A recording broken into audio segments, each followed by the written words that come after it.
Senator Udall. Thank you, Mr. Chairman. Dr. Beck, I think members of this committee should oppose your nomination. You have taken actions that demonstrate a real disregard for public health and safety. And we're talking about a position that is supposed to be one of our nation's preeminent consumer watchdogs. Why should members of this committee place their trust in you when your record has been one of constantly blocking, weakening, and delaying public health protections proposed by our nation's top scientists and regulators?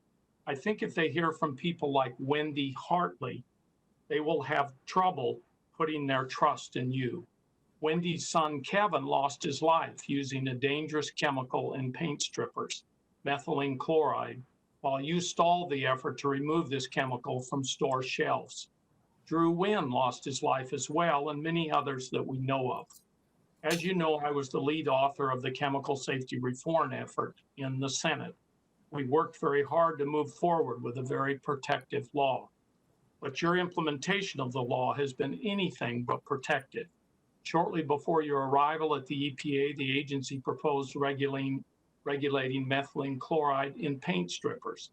EPA had been reviewing this chemical for many years, and our legislation explicitly protected that work. But after your arrival, we saw nothing but blocking, weakening, and delaying. And that resulted in the loss of Kevin's life, Drew's life, and several others. According to the New York Times, you questioned the proposed ban on methylene chloride, suggesting that only a small number of users are harmed by it. It is 1%, you reportedly asked an EPA colleague. Is that report true or false? And is the 1% an acceptable rate of injury when those injuries include a risk of death? Senator Udall, thank you for your question. My heart goes out to the Hartley family and the Wynn family. The acute fatalities were tragic that we saw with methylene chloride. This is why there is now a ban in place so that methylene chloride can no longer be manufactured, processed, distributed to retailers or by retailers to consumers. It is effectively removed from the big box stores and from the local hardware stores. And I'm confident that we have effectively blocked any further acute fatalities. Protection of public health is first and foremost. You aren't answering my question. I asked you specifically, is the report true? And is this 1% figure an acceptable rate of injury? What is the answer to those two questions? Senator, before answering a specific question like that, I'd like to see the report that you're referring to. But I don't believe that we can put a number or a percentage on the value of a life. This was an esteemed EPA deputy administrator, longtime career employee, that says that you made that quote. And I think Wendy Hartley and Brian Wynn would strongly object that their loved ones are just a minor statistic. It is unacceptable that it took 2 years and a lawsuit for you to finalize this regulation, and you still managed to put out a less protective rule, which allows the use of methylene chloride in paint strippers for commercial use by workers. This is despite the EPA's own conclusions that workers are at much greater risk from exposure than consumers. And in fact, its use by workers also endangers bystanders.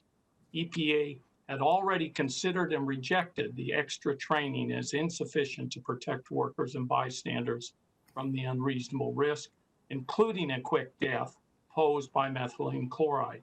Did you know that Kevin Hartley was a professionally trained to use this product, and he wore gloves and a ventilator mask, and still this chemical infiltrated his mask and the heavy fumes killed him? That's really, did you know those facts? It's a yes or no question. Senator, I was aware of the tragic circumstances that surrounded his death. I was not aware of the particular type of respirator that he was wearing. But the evaluation that was done by the... Had you and the EPA not delayed banning methylene chloride, Kevin would be alive today. Drew would be alive today, and others would still be alive. For a scientist charged with protecting public health, we should expect better. Your training gave you the tools to fully assess risks and exposure to toxic chemicals. Instead, you go against peer-reviewed science and consistently favor industry without a solid scientific basis. Your entire career has been less like a toxicologist conducting rigorous, unbiased science and more like a defense attorney zealously defending guilty chemical clients. Mr. Chairman, in my work to reform the chemical safety law, I spent years working hard to reform a badly broken law. But with Nancy Beck at the EPA, we've seen chemical safety reform fail us time and time again. In the 4 years since it passed, Nancy Beck and the EPA have blocked, weakened, and delayed protections from PFAS, from lead, from TCE, and so many other dangerous chemicals. In these 4 years, the only ones who have been protected by her leadership have been chemical companies, not workers exposed to dangerous toxins at work, not the public who purchases dangerous products at the store. That's why I'm so concerned to see her nomination to chair the very organization charged with protecting consumers.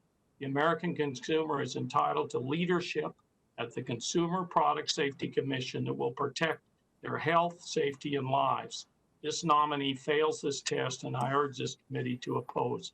Mr. Chairman, I'd ask you to enter into the record a list of dangerous and unprotected measures that Nancy Beck has taken during her tenure at EPA, along with a letter from over 100 national and state organizations that have joined to oppose this nomination, and a statement from Brian Wynn, chairman of the Drew Wynn Foundation.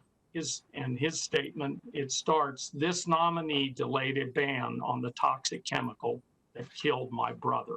I yield back, Mr. Chairman. Thank you, Senator Udall.